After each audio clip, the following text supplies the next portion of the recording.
and gentlemen, we are back and we are live in the studio audience. This time you've got me as the host. That's right, Steve Lake here. I have special guests in the audience. I have with me Colonel Ricci and Jamie Desrochers. He is the physical security chief. So all those gates, when they get locked up, this is the guy who locks them and makes sure his team... Well, he doesn't physically do it all the time, but I know he probably does because that's what leaders do.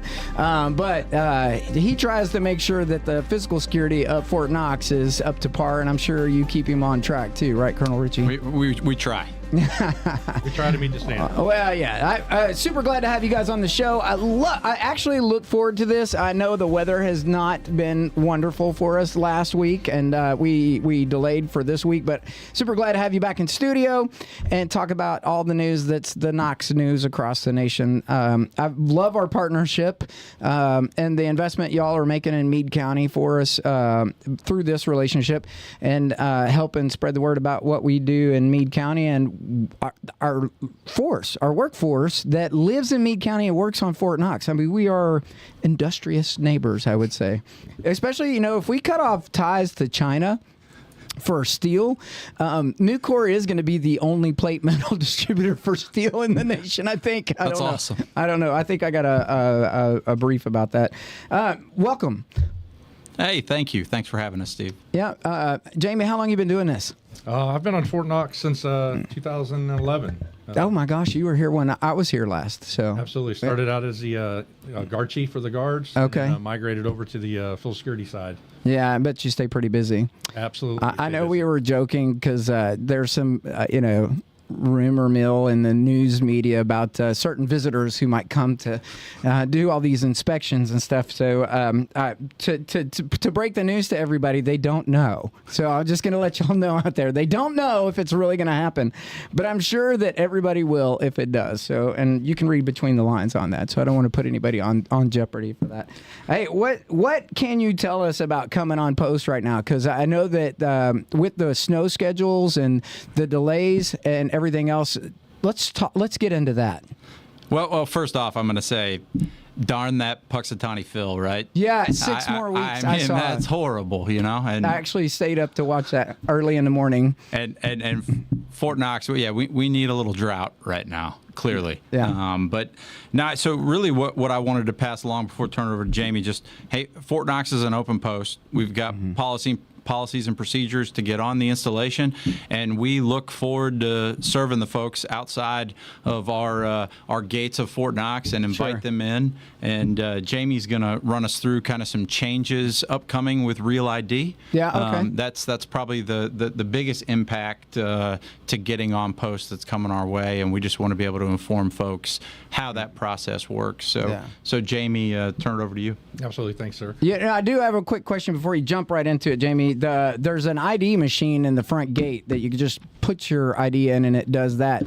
Are y'all going to be still able to use that, or do you know? Yes, we are still going to be able to use that. So you can get a pass coming on post one of 3 ways, using the kiosk, seeing the guard, or you can do the online registration for the 5-day fast pass. Oh, okay. As of right now, the kiosk is able and will be able to accept the real IDs. Okay. If it's a non-real ID, then they will have to see the guard at the booth and provide the supplemental documentation. We can get into that a little bit later, but the kiosk will still work. Important fact for our Meade Countyans, please make sure that your weapons are securely stowed. Otherwise, they'll be confiscated, and they have to be registered on post, or you can't even bring them on the installation. So that's rifles, shotguns, any type of weapon system. I know that that actually you confiscate them. Right? Take them right there on the spot. So if you get stuck in a trap, or if you don't even declare it, I think is also an important factor about traveling on and off post of Fort Knox. We talked about that during the hunting season because of our hunters and stuff that don't realize, because we abate, or we're right up to Meade County. We're in Meade County for Fort Knox lands, and some of those hunting zones are out there. So how do you deal with the physical security related to those types of things? So all weapons that are brought onto Fort Knox have to be registered. They have to have an authorized purpose, whether it's storing it in their government quarters or bringing it on to hunt on the installation. Outside of that, we definitely discourage people, don't bring your weapons because they'll get denied at the gate. Yeah. If they do bring a weapon. But as long as they register it, they're storing it and transporting it correctly, Yep. Then they're allowed to come on the installation for one of those authorized purposes. No ammo in the clip. Separated from the weapon is what we prefer. It can be stored in the same container as long as it's unloaded and stored in the trunk of the vehicle. Yeah, not in reach. Interesting. What else can we expect with security and gates and all that other stuff? I know that there is a lot of talk in the news about jobs, positions, and stuff like that. How is that impacting operations for Fort Knox, sir? So I'd say right now for us, we did go through a short-term hiring freeze with our hire of the higher headquarters, Army Material Command. For all things life, health, safety, that hiring freeze has been lifted. So, we're continuing to hire. We're continuing to put job postings out, and we're not going to skip a beat. Awesome. With the real, jumping back, and I hate to jump back and forth like that, but on the real ID, what is the deadline for that? Did it get moved, or is it? It's May 7th. Okay. Is a deadline. Whew. Yeah. So I know locally it's a pain in the butt because you got to go to Hardin County to do it. There are so many that have, obviously legislation for Kentucky. I don't know if you know this. It's like 60 days. That's how long they get to legislate, and they're predicting another 1,500 bills to hit before it's just crazy, right? That you're trying to legislate that much stuff. And one of them was that they relocated to these regional facilities. So for everybody to get a real ID, if you're involved in Fort Knox, does that become a problem for real ID if they are already civilians and they've got the CAC card for entry, or does that? No, there's no issues. If they've got a CAC card, that's an acceptable credential. Okay. So CAC cards, retire ID cards, they don't even have to show the real ID. We base it off of their CAC or the retired ID card for access. Okay, so if you're interviewing for one of these jobs and you don't have the CAC card yet, you need to make sure you have your real ID. Correct. You'll have to have your real ID or be able to provide supplemental documentation. Okay, and that goes for whether it's a NAF job, working with MWR, or even AFES. Yeah. So, okay, interesting. How does that apply with children? Will that change anything with dependents? Will it still be at 12 and under, they don't need an ID card, or how does that apply? So for entering Fort Knox, 17 and under, unless you're driving a vehicle. So if you're a 16, 17-year-old driving, then you got to get vetted and get a pass just like everybody else. If you're a passenger in a vehicle, 17 and under, no ID required, no pass, no nothing.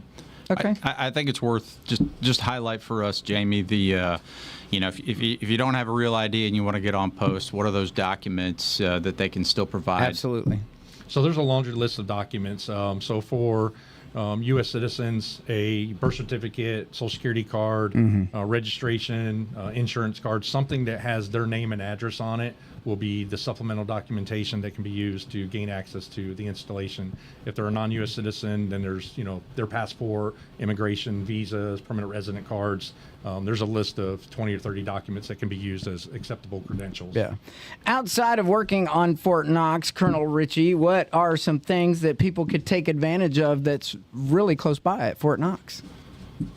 From Meade County, upcoming events? Anything. Upcoming events, facilities that are available on Fort Knox. So what I would say right now, the big one coming up, we got a big MWR auction coming up.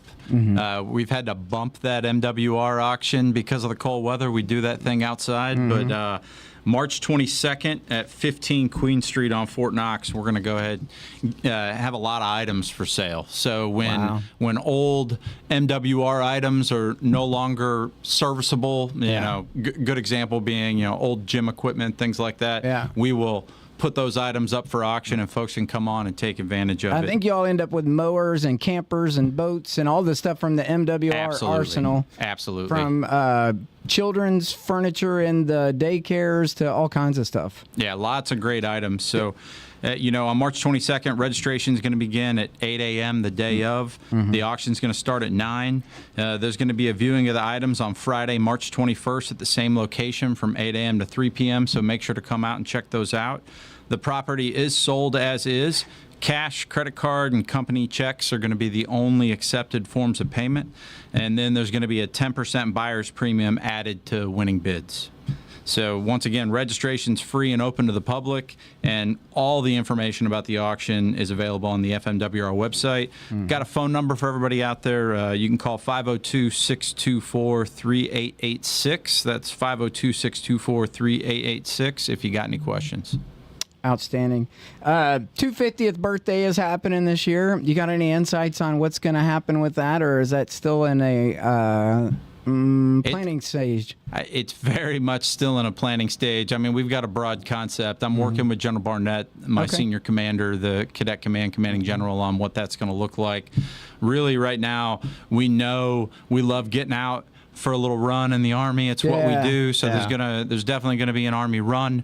We're going to try and get a really nice Army 250 photo with the soldiers in that run following it. We're trying to put together a week worth of sporting activities taking place on the installation. The last thing we're trying to iron out right now is, hey, do we want to do some sort of military formal, a ball as part of this celebration? Real similar to the centennial celebration we did back in 2018. I'd say we got kind of two options right now. We're working hard with some vendors out in Louisville. We may potentially do a ball up in Louisville. And then, the backup option, similar to the 2018 Centennials, hosting a ball on Fort Knox at the Sadowski Center. I'm not ready to say where that's going to be at yet. Still working with the general on what he wants. He's pushing hard for Louisville, so we'll see. What's the craziest thing you've seen since you've been the physical security chief? Try to happen on Fort Knox. Just let it out. There's, probably the craziest thing I've seen are the vehicles that drive through the gate where we actually have to activate the barrier and somebody crashes into it.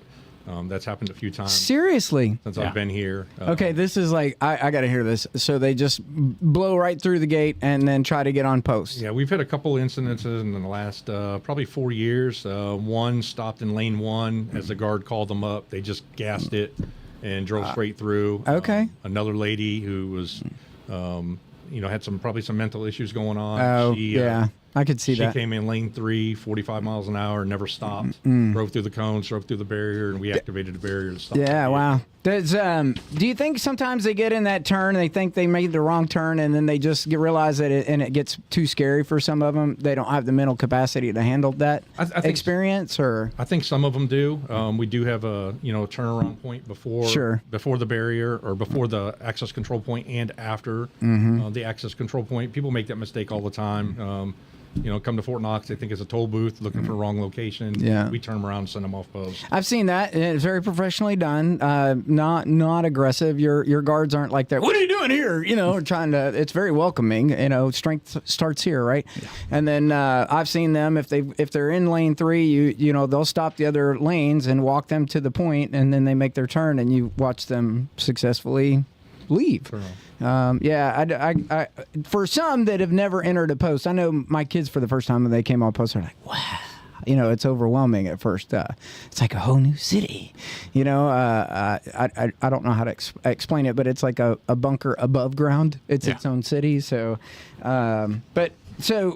the barrier, if from the gate to the barrier, if you hit that button, how fast does that thing deploy? So the barrier goes up in about 1 second. So it's almost instantaneous. That's good. So of course, we got the standoff distance, so we do have plenty enough time to activate it. How long does it? Well, I suppose I don't want to give away trade secrets, but I would assume that the response for that incident, you shut down all the lines, but it can be very touchy as far as security never wants to have to reach for something in defense, but that's what they're trained to do. So I would assume that even in those situations, if they hit the barrier, you're still on guard until they are under custody, or however you say it. Yeah. Just out of curiosity, everybody's seen James Bond and they go and rob the gold vault. I think that's the only movie that's ever showed fake imagery of what it might look like in the gold vault. And of course, we were talking earlier, I think that's the Treasury Department. But if ludicrously somebody tried to do something, what is the post involvement in really, because it's a different entity that guards that. So how does that work with your physical security and the cooperation between the installation and that? I'm sure y'all have training for that. So I can, I'll talk my side, then I'll let Jamie talk his. So, we've got a quick reaction force designated on Fort Knox. Those folks. Stop what you're doing. I'm about to ruin. So 19th Engineer Battalion covers that requirement for us. Okay. And so we've got a long-standing security agreement between us and the Department of Treasury. That gets exercised through tabletop exercises. There's communication between both entities. It's a really good working relationship between them and Fort Knox. Yeah. Way back in the day, that would have, when you look at how sensors have changed and technology is more involved in security now than before. But back in the day, it would have been, hey, let's get 50 tanks from Fort Knox and go surround the gold vault. We're a little different than that now. Yeah, I would think. But we're going to just follow you with a drone. And when you get tired of carrying all that gold, we're going to pound on you. I don't know. But really, within that relationship, Department of Treasury is the lead. We're supporting. Okay. Jamie, anything you want to add? Just from our perspective, if anything like that was to happen or take place, our focus probably from the Garrison and the guard side, the physical security side would be, shut down, that main gate. Yeah, I would imagine the whole post would probably be in a freeze in place. Get that traffic out of there so the 19th Engineer and QRF can deal with whatever response they have to deal with. Well, I want to give you some kudos. Back in 2012, I know you remember that we had probably when some things were happening on Fort Knox, they were downsizing certain forces because of positions of trust and all that other stuff. And I think there were some of the first test runs of for physical security of units and stuff like that. Active shooter, those have ramped up, I think, even more so since 2012. And y'all do an amazing job. I would assume that a lot of that's ran by EMS, security, fire department, et cetera. Y'all have even had life flights coming in and practicing full on first aid recovery and stuff like that. Do you want to comment about how that's gotten so much better since those times? Yeah, I think with the all the active shooter, the active violence that does go on, it's a regular practical exercise to train on that and reinforce it on the law enforcement and the fire division side of the house. And where we can be involved on the access control or the guard security side, then we'll be involved. So, yeah, I think y'all have done an amazing job. It only gets better with more practice, right? Well, just from the big picture Garrison standpoint, we run a yearly installation protection exercise. So we know our vulnerabilities. We're consistently looking at them. We know where we want to get better. So the team comes together through a quarterly training process, and we identify, hey, here's our training objectives we want to do. And then we build an exercise shaped around that. We'll reach out to mission partners outside of the installation to help support us. And then every couple years, Installation Management Command will come down with a full-scale exercise. Big difference being they bring in external evaluation to look over our shoulder. It's a good opportunity for us to share best practices. Going to NTC and getting a Blue 4 operator. I hate saying it's combat training center rotation, but it's the closest thing we got, in the Garrison, and that's absolutely how we treat it. I think so. I think it's important. Every situation, and the sad part is we've seen every situation outside of those things. So it's different times we live in. Hopefully, it gets better over time. People start to learn how to communicate with one another again, and not just so face down in a phone or a digital world. So, how is AI helping today in any way, if any? Yeah, I don't think right now we have any major involvement with AI. The technological piece that we have with the kiosk and the online registration, and I just made a note that we've got a great video on our website for how to obtain a pass of one of three ways. Oh, cool. So it's a great tool for somebody coming to Fort Knox to watch that video and figure out what's best for them. They can do it from the confines of their living room couch and go online and do that pass, or if they're more personal and want to meet the guards or go to the kiosk. The more people that use the online and the kiosk and limit the number of people that go to a visitor center, it just speeds up the process. Well, I'd say it's like operating a newspaper. There's still a certain bunch that want to go and meet you in person and have it filled out on paper and handed to them. There's the people that are very comfortable going online. But you guys also have an app.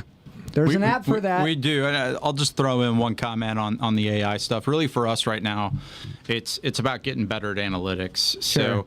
So, we've been on a journey across the past year, bringing more and more Power BI processes inside of how we operate. I've yet to see, the installation management command chat GPT function, filling reports out yet. It's coming. I haven't seen him write any stories with AI, so we're good. I caught him once. I caught PAO doing that once. So it's an interesting fact for you. There is I want to say it is on Amazon Prime, but there is a discussion about AI, and the funny thing is ChatGPT was cut off at a certain year because it was right about the time before social media really kicked in and people were using it, and they're finding, as you listen to the people that are building this stuff and the prompts, that it's discovering new information because of social media and the web, and because of the what would you call it?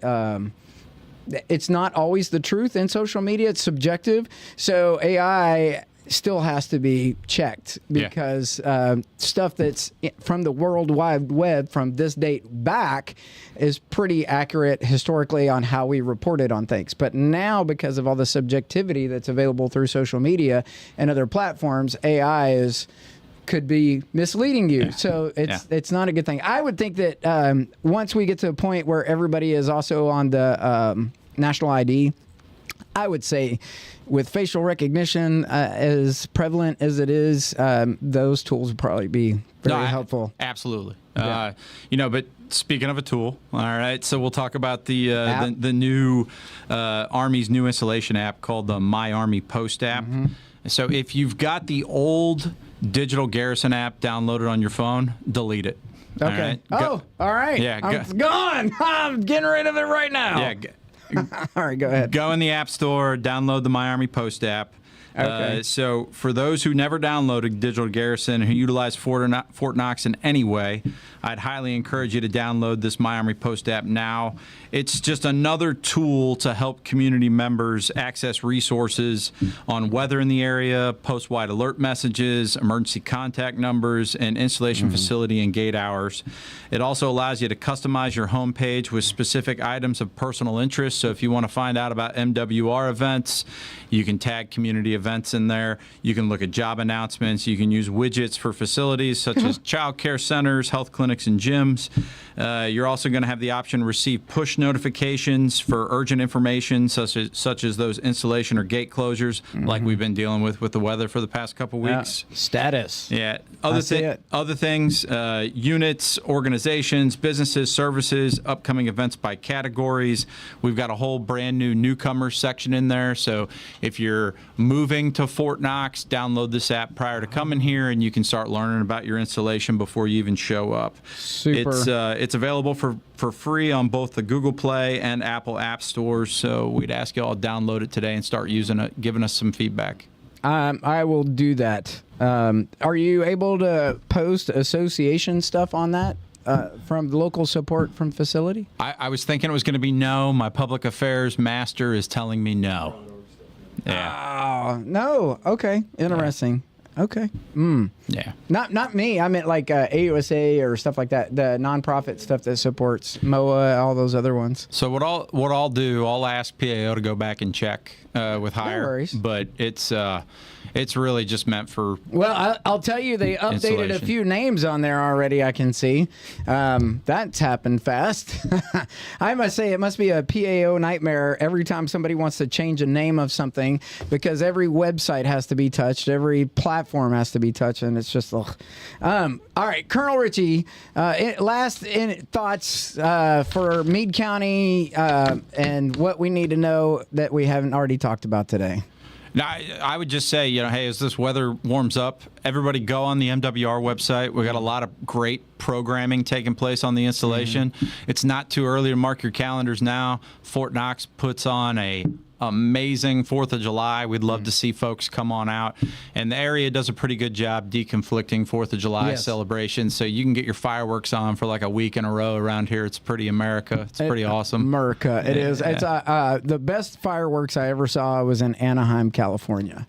And you can see across all of the valleys, and from Disney to everything was all going off at the same time. Super crazy.